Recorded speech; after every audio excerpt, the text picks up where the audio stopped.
신앙의 핵심은 믿음입니다. 근데 그 믿음이 내게 있다는 걸 어떻게 확인할 수 있겠습니까? 그리고 그 믿음을 다른 이들에게, 그리고 더 나아가 하나님께 어떻게 보여줄 수 있을까요? 내가 믿습니다 라고 하는 말로 확인이 됩니까? 물론 말의 고백도 믿음을 확인함에 있어서 굉장히 중요합니다. 로마서 10장 말씀에 내가 만일 내 입으로 예수를 주로 시인하며 또 하나님께서 그를 죽은 자 가운데 살리신 것을 내 마음에 믿으면 구원을 받으리라. 사람이 마음으로 믿어 의에 이르고 입으로 시인하여 구원에 이르느니라 라고 말씀합니다. 마음으로 믿고 입으로 그 믿는 것을 시인하는 것, 이것이 믿음이며 이것이 구원에 이르는 길이라 말씀하지요. 그런데요, 여러분 이 말씀을 잘 보시면 이것은 구원의 시작을 말하는 것이지 구원받은 사람의 평생의 삶에 적용되는 말씀은 아닙니다.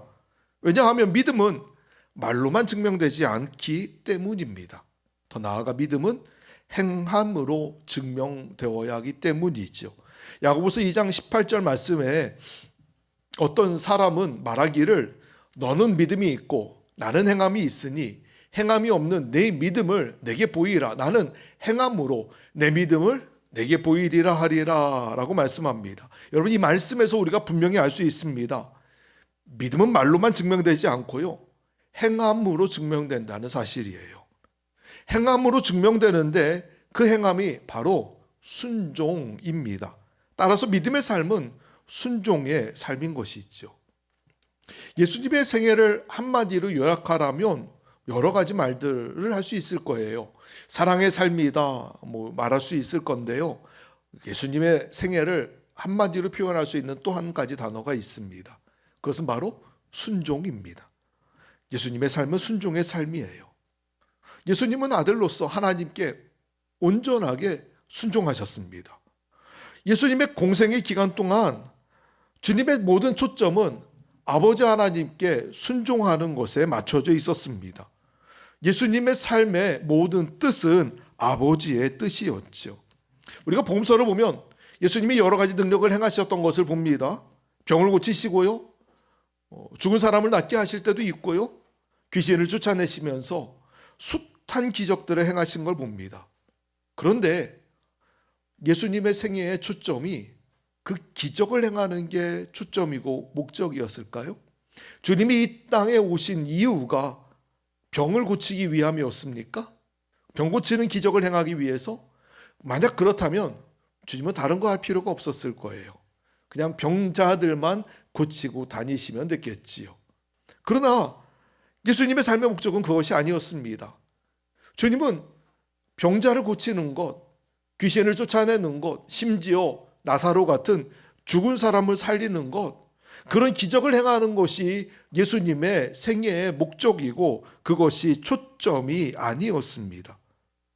예수님이 이 세상에 오신 목적이라 말한다면 그것은 단 한 가지, 하나님 아버지의 뜻에 순종하는 것입니다. 순종하는 것이 예수님의 삶의 목적이었죠. 예수님 말씀하십니다. 내가 하늘에서 내려온 것은 내 뜻을 행하려 함이 아니요 나를 보내신 이의 뜻을 행하려 함이니라. 예수님의 사역은 기적과 능력을 행하는 것이 아니고 아버지의 뜻에 순종하는 것이었어요. 그렇게 아버지의 뜻에 순종하는 과정 중에 능력도 행하셨던 거고 기적도 행하셨던 것이지 그것이 주님의 본래 목적은 아니었다는 겁니다. 인류가 불순종해서 죄의 저주 아래에 우리의 삶이 그렇게 묶여 있었죠. 주님은 그 삶의 고리를, 그 저주를 끊어버리기 위해 이 땅에 오셨습니다. 그리고 주님이 이 세상에서 하나님 아버지가 나를 이 땅에 보내신 뜻을 이루며 살아가시다가 그 순종의 절정을 십자가 위에서 이루시게 되지요. 빌립보 2장 8절 말씀을 한번 보실까요? 사람의 모양으로 나타나사 자기를 낮추시고 죽기까지 복종하셨으니 곧 십자가에 죽으심이라. 오늘 본문에 복종이라고 하는 단어를 제가 밑에 세번역 성경을 같이 놓았는데 세번역은 순종이라고 번역을 합니다. 그는 사람의 모양으로 나타나셔서 자기를 낮추시고 죽기까지 순종하셨으니 곧 십자가에서 죽기까지 하셨습니다. 이 복종이란 말과 순종이란 말은 같은 아닌 거죠. 순종을 통해서 예수님은 하나님 아버지의 구원을 이 땅에 이루셨습니다. 그리고 주님은 그 순종을 우리에게 배우라라고 말씀하세요. 빌립보 2장 5절 말씀에 너희 안에 이 마음을 품어라. 곧 그리스도 예수의 마음이니. 그는 죽기까지 순종하셔서 복종하셔서 아버지의 뜻을 이루셨는데 그 순종하는 마음을 배우라라고 말씀하고 있어요. 여러분, 오늘 우리도 마찬가지입니다. 우리의 삶에 기적이 일어나고 병이 낫는 것보다 더 중요한 게 있습니다. 그것은 바로 우리의 삶에 일어나는 모든 일들을 통해서 하나님 아버지의 뜻을 이루는 것입니다. 여러분, 이게 더 중요하지요. 하나님 아버지의 뜻이 내 삶을 통하여 성취되고 하나님 아버지의 뜻이 내 삶을 통하여 이루어지는데 그것은 다름 아니라 나의 순종을 통하여 이루어집니다. 그런데 이 순종이라는 게 참 쉽지가 않아요. 우리가 주변을 잘 돌아보면 믿음은 참 좋아 보이는데요, 행함이 그렇지 못한 경우들을 간혹 볼 때가 있습니다. 그럼 우리 마음 가운데 여러 생각이 들어요. 저 사람은 믿음이 정말 좋은 걸까? 이 사람은 믿음이 있는 걸까? 없는 걸까? 왜냐하면 평소 교회에서 예배드리고 기도하고 입으로 말하는 것들을 보면은 참 믿음은 좋아 보입니다. 믿음은 있어요. 분명히 있어요. 그리고 믿음도 굉장히 좋아 보여요. 그런데 그 행실들을 보면 순종이 별로 없습니다. 그 행실을 보면 변화가 별로 없습니다. 그 행실에 하나님의 말씀에 그 순종함이 별로 따라오질 못합니다. 왜 저러지? 믿음은 좋은 것 같은데 왜 순종이 없지? 라는 질문들을 많이 하게 되지요. 그런데요, 우리가 안에 믿음이 있다 그래서 다 순종하는 것은 아니에요. 왜냐하면 믿음이 순종으로 증명되기 위해서는 또 우리 안에 다른 과정들이 반드시 필요하기 때문입니다. 근데 그 과정을 막는 게 한 가지 있는데 바로 죄성이에요. 우리 안에 있는 죄성 때문에 믿음이 순종이라고 하는 행동으로 증명되지 못하는 겁니다. 그 죄의 대표적인 성질이 뭐냐면요, 바로 불순종입니다. 아담과 하와가 인류 최초의 죄를 지을 때 선악과를 따먹음으로 죄를 지었잖아요. 근데 그 선악과를 따먹은 행동 자체가 하나님 말씀에 대한 불순종이라는 거 여러분이 보시면 알 수 있어요. 에베소 2장에 보면은 우리가 죄의 종일 때 어떤 상태였는지를 말씀합니다. 말씀을 보세요. 그때 너희는 그 가운데서 행하여 이 세상 풍조를 따르고 공중의 권세 잡은 자를 따랐으니 곧 지금 불순종의 아들들 가운데서 역사하는 영이라. 우리가 옛날에 어땠다고요? 세상 풍조를 따랐다고요. 공중 권세 잡은 자 마귀를 따랐다고요. 근데 그 마귀가 어떤 놈입니까? 지금 불순종의 아들들 가운데 역사하는 영이래요. 불순종의 아들들 가운데 역사하는 영, 마귀의 속성 자체가 불순종입니다. 마귀가 하는 가장 핵심적인 일 자체가 불순종하게 하는 거예요. 여러분, 이 불순종 간단하게 생각하면 안 됩니다. 순종하는 게 옵션이고 불순종하는 건 어쩔 수 없는 거다라고 여러분 여기지 마십시오. 우리가 불순종한다는 건 여전히 우리가 마귀의 지배 아래 있고 죄의 영향력 아래 있다는 것을 의미하기 때문입니다. 불순종의 영은 계속하여 우리를 지배해 왔습니다. 불순종의 영은 지금도 세상을 뒤집고 있습니다. 아담의 후손으로 태어난 사람이라고 한다면 누가 가르쳐주지 않아도 불순종합니다. 보세요, 아이도요, 스스로 밥을 먹을 때쯤 내기만 해도 불순종의 영이 역사하는 걸 보잖아요. 우리는 마찬가지 아닙니까? 우리에게도 여전히 이 불순종의 죄성이 남아있다는 거예요. 그러니 내가 믿습니다 라고 말하고 또 내가 믿는 대로 행하고 싶지만 여전히 내 안에 있는 이 불순종의 영, 죄의 영향력 아래에서 내가 그 말씀의 믿음의 순종으로 증명하지 못하더라는 거죠. 내 안에 있는 불순종과 불신앙이 여전히 나를 지배하려 하기 때문입니다. 그래서 바울이 한탄하며 한 말이 하나 있어요. 로마서 7장에 그러므로 내가 한 법을 깨달았노니 곧 선을 행하기 원하는 나에게 악이 함께 있는 것이로다. 내 속사람으로는 하나님의 법을 즐거워하되 내 지체 속에 다른 한 법이 내 마음의 법과 싸워 내 지체 속에 있는 죄의 법으로 나를 사로잡는 것을 보는도다. 오호라, 나는 곤고한 사람이로다. 이 사망의 몸에서 누가 나를 건져내려. 바울이 하는 말은 이겁니다. 자기 마음엔 하나님의 법이 너무 좋대요. 그래서 하나님의 뜻에 순종하고 싶대요. 그리고 하나님의 뜻대로만 살고 싶대요. 그런데 잘 들여다보니까 내 안에 악이 함께 있더라는 겁니다. 이 악이 내가 하나님의 법을 지키지 못하도록 나와 싸워서 죄의 법으로 나를 사로잡아 가더라는 거예요. 우리 안에 있는 죄성이, 우리 안에 있는 이 불순종의 역사가 나로 하여금 하나님의 뜻에 순종하지 못하도록 가로막더라는 것이죠. 바울이 그래서 마지막 뭐라고 말합니까? 오라, 나는 곤고한 사람이로다. 여러분, 이 바울의 한숨을 내쉬면서 하는 말이 들리십니까? 세번역 성경은 이 말을 비참한 사람이다라고 번역하는데요. 나 정말 비참한 사람이잖아요 라고 말하는 바울의 음성이 여러분 들리십니까? 그런데요, 이게 비단 바울만의 문제인가요? 저와 여러분도 동일하지 않나요? 여전히 하나님의 뜻과 말씀에 불순종함으로 살아가는 한심한 모습들, 비참한 모습들이 우리 아닌가요? 여전히 불순종의 아들들처럼 살고 있지 않나요? 그러면 어떻게 해야 우리가 하나님의 말씀에 순종할 수 있겠습니까? 우리가 하나님 말씀에 단순하게 믿습니다라고 하는 말로만 순종이 다 이루어지지 못하는데 그 이유는 여전히 죄악된 내가 살아있기 때문에 그렇습니다. 그러니 순종이 쉽지가 않은 거예요. 아브라함의 순종을 보세요. 믿음의 조상 아브라함이라고 부르는 아브라함의 삶은 사실은 믿음의 삶이기도 했지만 또 한 가지 순종의 삶이기도 했습니다. 그는 하나님의 말씀을 믿고 그 믿음대로 살기로 결단하며 순종했어요. 고향과 친척과 아버지의 집을 떠나서 하나님이 가라고 말씀하실 때 그 명령대로 그도 그 땅, 알지 못하는 땅으로 순종하며 나아갔지요. 아브라함의 이 순종의 절정은 창세기 22장에 나옵니다. 백세에 낳은 아들, 하나밖에 없는 정말 귀하고 귀한 아들을 하나님이 제단에 제물로 바치라라고 명령하세요. 아니, 보세요. 정말 평생을 기다려서 낳은 아들이고요. 눈에 넣어도 안 아픈 아들이고, 그리고 정말 사랑하고 귀하게 여기는 하나밖에 없는 귀한 아들인데 하나님이 그 아들을 불에 태워가지고 하나님께 제물로 드리래요. 여러분 같으면 그거 할 수 있겠습니까?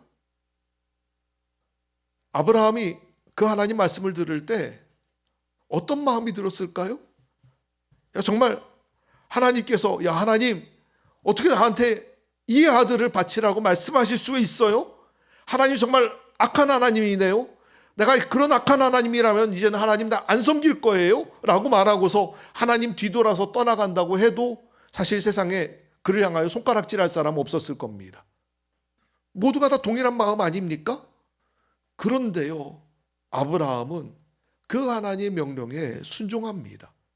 그 다음날 아침에 아침 일찍이 미리 준비해 놓은 짐을 나귀에다 올리고 아들 이삭을 데리고 하나님이 가라고 명령하신 모리아 산으로 출발합니다. 그리고 말씀에 순종하여 그를 하나님께 제단 위에 올려놓고 제물로 드리려 하지요. 물론 하나님 막으셨지만 그러나 그는 막기 전까지 분명 하나님의 뜻에 순종하기로 결단했던 거예요. 여러분, 이렇게 순종했던 사람이 아브라함이에요. 물론 우리에게 하나님이 이렇게 커다란 순종만을 요구하시는 건 아닙니다. 우리에게 목숨 건 순종, 우리에게 정말 전 생애가 걸린 순종을 요구하시는 것만은 아니에요.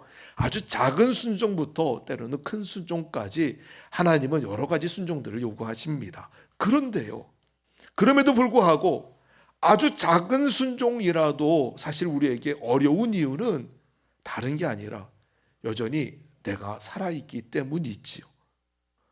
순종이라고 하는 건 사실은 죽음의 길입니다. 자아가 죽는 길이에요.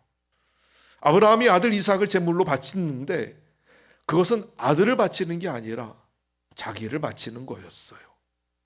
아들의 죽음이 아니라 사실은 자신의 죽음을 의미하는 거였습니다. 그러니 순종이 어려운 거죠. 내가 죽어야 되는데, 내 자아가 죽어야 되고 내 욕심이 죽어야 되는데, 내 뜻이 죽어야 되는데 이게 죽지 않으니 여전히 우리에게 순종이 어려운 겁니다. 예수님에게도 십자가에 박혀 돌아가시기 전에 주님의 자아를 주님이 죽이는 과정들을 밟으셨어요. 결코 주님의 순종도 쉽지 않았습니다. 그러니 겟세마네 동산에 올라가서 땀방울이 핏방울이 될 때까지 주님도 기도하셨지요. 여러분 뭐라고 기도하셨습니까? 기도의 말씀을 보십시오. 조금 나아가서 얼굴을 땅에 대고 엎드려 기도하여 이르시되 내 아버지요, 만일 할만하시거든 이 잔을 내게서 지나가게 하옵소서. 그러나 나의 원대로 마시옵고 아버지의 원대로 하옵소서 하시고. 아멘. 예수님의 자아는 어떤 자아였습니까? 이 잔이 지나가기를 원하는 게 예수님의 자아였어요. 그런데요, 기도하는 과정 중에 주님은 예수님 그분의 자아를 내려놓습니다. 욕심들을 내려놓고요, 그 뜻들을 다 내려놓습니다. 그리고 온전하게 하나님 아버지의 뜻을 수용합니다. 나의 원대로 마시고 아버지의 원대로 하십시오. 내 뜻이 아닌, 내 자아가 아닌 하나님의 뜻이 이루어지기를 원하는 순종. 결국은요, 주님이 기도하며 순종을 결단하셨고 그리고 십자가 위에 달리셨지요. 주님 마지막에 치신 말씀 한마디, 그 말씀은 바로 다 이루었다입니다. 예수께서 신포도주를 받으신 후에 이르시되 다 이루었다 하시고 머리를 숙이니 영혼이 떠나가시니라. 다 이루었다, 무슨 말입니까? 주님이 아버지 하나님의 뜻에 완전하게 순종했다는 거예요. 그리고 그 순종은 인류의 저주를 끊어버리는 사건이 되었죠. 히브리서 5장 8절 9절 말씀 같이 한번 더 읽어볼까요? 오늘 본문 말씀입니다. 한번 같이 읽습니다. 시작. 그가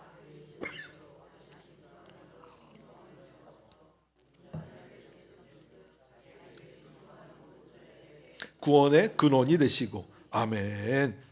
사랑하는 여러분, 예수님은 하나님 아버지의 뜻에 순종하심으로 구원을 이루셨습니다. 그리고 오늘 우리에게 그 순종을 배우라 말씀하십니다. 저와 여러분도 이 순종을 배워야 합니다. 순종하는 자가 되어야 합니다. 순종이 바로 믿음이기 때문입니다. 우리가 예수를 따른다는 것은 바로 예수 그리스도께서 사셨던 삶의 핵심을 붙잡는 것입니다. 예수 그리스도의 생애를 관통하는 핵심 단어가 바로 순종입니다. 우리도 순종해야 합니다. 내 자아를 죽이며 오직 예수만 살아 계시는 그 나는 죽고 예수가 사는 삶을 통해서 하나님의 뜻이 이루어지는 순종이 우리 안에 나타나야 합니다. 순종이 없다면 사실 우리는 아무것도 아닙니다. 우리도 주님과 같이 순종하는 자가 되어야 하는 거죠. 그러면 왜 하나님이 우리에게 순종을 요구하실까요? 왜 하나님이 저와 여러분에게 순종하라 말씀하실까요? 그 이유는 바로 예비된 하나님의 복을 받아들이기 위함입니다. 하나님께서 우리에게 예비하신 축복이 있어요. 근데 그 복이 순종을 통해서 우리에게 주어진다는 사실이에요. 하나님의 아들 예수 그리스도의 순종을 통해 우리에게 하나님의 구원의 복이 주어졌던 것처럼 마찬가지로 순종을 통하여 하나님의 복이 우리에게 찾아온다는 것이죠. 나만 장군이요, 나병에 걸렸습니다. 이 나만 장군에게 이스라엘에서 잡아온 여종이 하나 있었는데, 나병으로 힘들어하는 장군을 보면서, 주인을 보면서 여종이 한마디 합니다. 제가 옛날에 어릴 때 살았던 저희 나라에 선지자가 한 명 있는데 그 선지자라면 장군님의 병을 고칠 수 있을 것 같습니다 라고 하는 말 한마디를 해요. 그러자 나만 장군이 거기에 딱 꽂혀버려요. 아 그래? 그러면 내가 거기 가야겠다. 적국입니다. 자기 나라도 아닌 적국의 한 선지자에게 이 나하만 장군이 가기를 왕에게 부탁하여 허락받고 이스라엘로 찾아가지요. 선물을 바리바리 싸들고 은과 금과 선물들을 왕창 싸들고 엘리사 선지자의 집으로 찾아갑니다. 자, 선지자의 집에 도착했습니다. 선지자 계십니까? 라고 말하는데, 그런데 선지자의 집에서 나오는 사람이 보니까 선지자가 나오는 것도 아니고요, 웬 종 하나가 집 문을 삐끔 열고 나와서 한다는 말이 장군에게, 우리 선생님이요, 가서 요단강에 가서 일곱 번 목욕하시래요 라고 말하고는 들어가는 거예요. 아니, 선지자가 나와가지고 인사도 하고 뭐도 하고 좀 그럴 거라고 예상을 했는데, 웬 종놈이 나와서 목욕하고 가라고 하는 말 한마디만 딱 하고 들어가니까 이 모습에 나아만 장군이 화가 납니다. 그냥 돌아가겠다는 거예요.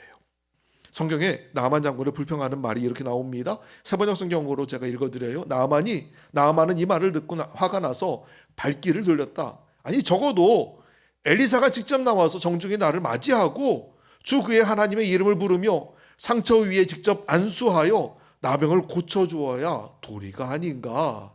다마스쿠스에 있는 아마나 강이나 바르발 강이 이스라엘에 있는 강물보다 좋지 않다는 말이나, 강에서 씻으려면 거기에서 씻으면 될 것 아닌가. 우리나라의 강물에서는 씻기지 않기라도 한다는 말이냐 하고 불평하였다. 그렇게 불평을 하고 나서 나아만은 발길을 돌이켜 분을 참지 못하며 떠나갔다. 아니, 나아만 장군의 말은 이겁니다. 아니, 나를 이런 식으로 대? 적어도 직접 나와가지고 인사는 해야지. 그리고 내가 와서 고쳐달라고 부탁을 하면 적어도 푸닥거리 정도는 해야 되는 거 아니야? 이 말을 하는 거예요. 근데 여러분, 왜 이 말을 합니까? 이 말을 하는 근본적인 이유가 무엇입니까? 바로 교만 때문이에요. 요단강에 가서 목욕하라는 말에 불순종하는 이유는 교만 때문입니다. 아니, 저 하찮은 선지자라는 사람이 나처럼 높은 사람이 왔으면 나를 이런 식으로 대할 수 있어? 라고 하는 그 교만함. 나 같은 사람이 오면 이라고 하는 말에서 여러분, 그 교만함을 잘 볼 수 있는 거 아니에요. 그래서 화가 나가지고 집으로 가려고 합니다. 그런데 참 감사하게도 지혜로운 부하들이 있었어요. 그 부하들이 나아만 장군을 말립니다.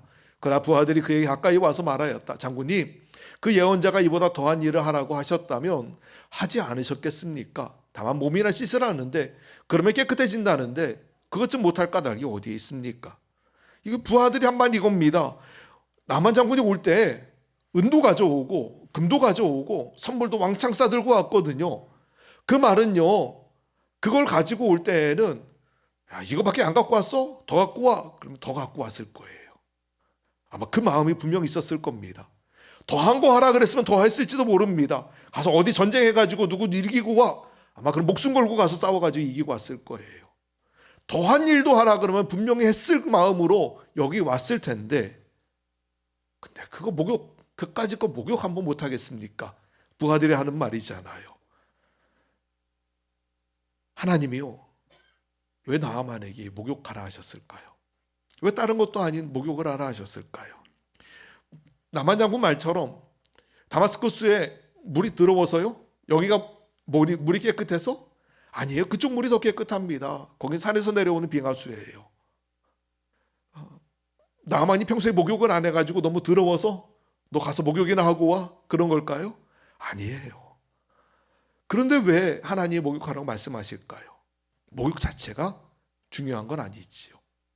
하나님이 원하신 건 한 가지입니다. 그것은 바로 순종이에요.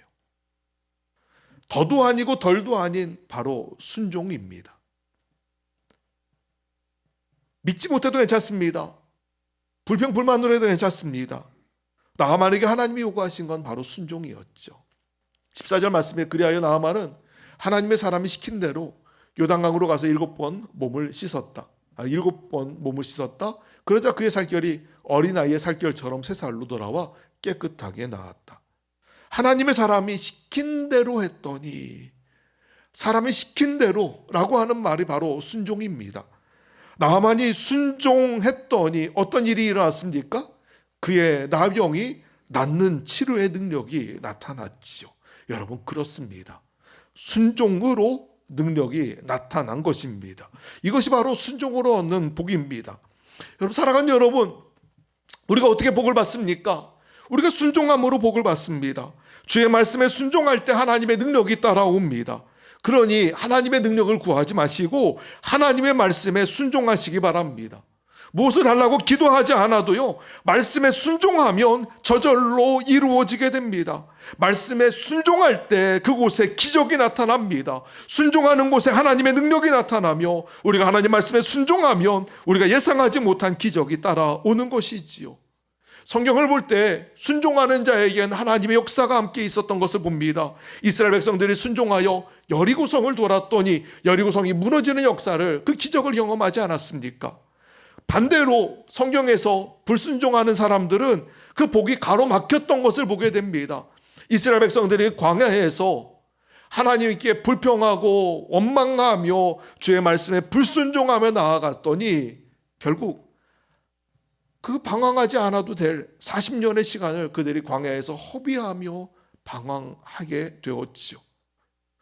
불순종으로 40년을 고생하며 살았던 거예요. 결국 불순종은 하나님이 주실 땅을 얻지 못하는, 복을 받지 못하게 하는 하나님의 놀라운 축복을 가로막는 장애물이 되고 말았던 거예요. 혹시 지금 여러분의 삶에 꼬인 것이 있습니까? 자세히 한번 들여다보세요. 왜 꼬였는지 살펴보세요. 여러분의 신앙에 순종해야 될 영역들이 있을 거예요. 그리고 내가 그것을 불순종했던 것은 아닌가 한번 돌이켜 보십시오. 만약 불순종으로 인해서 지금 내 삶이 꼬였다고 한다면 오늘 순종을 결단함으로 하나님 안에서 꼬인 것이 풀어지는 역사가 있기를 주의 이름으로 축원합니다. 갈보리 언덕에서 예수님이 십자가에 죽기까지 순종하심으로 우리의 고통받던 모든 것을 바꾸어 놓으셨습니다. 아담의 불순종의 고리를 예수님의 순종으로 끊어 놓으신 것이 있죠. 로마서 5장 19절 말씀을 한번 같이 읽어볼까요? 로마서 5장 19절입니다. 같이 읽습니다. 시작. 한 사람이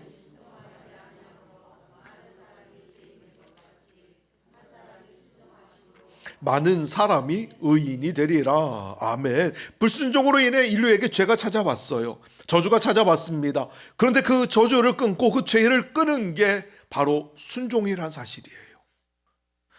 불순종이 하나님의 복을 가로막습니다. 반대로 순종은 하나님의 축복을 우리에게 가져옵니다. 믿으십니까? 여러분 기억하십시오. 축복의 원리는 순종입니다. 우리의 삶을 순종의 원리 위에 올려놓을 때 하나님이 우리의 삶을 풀어주십니다.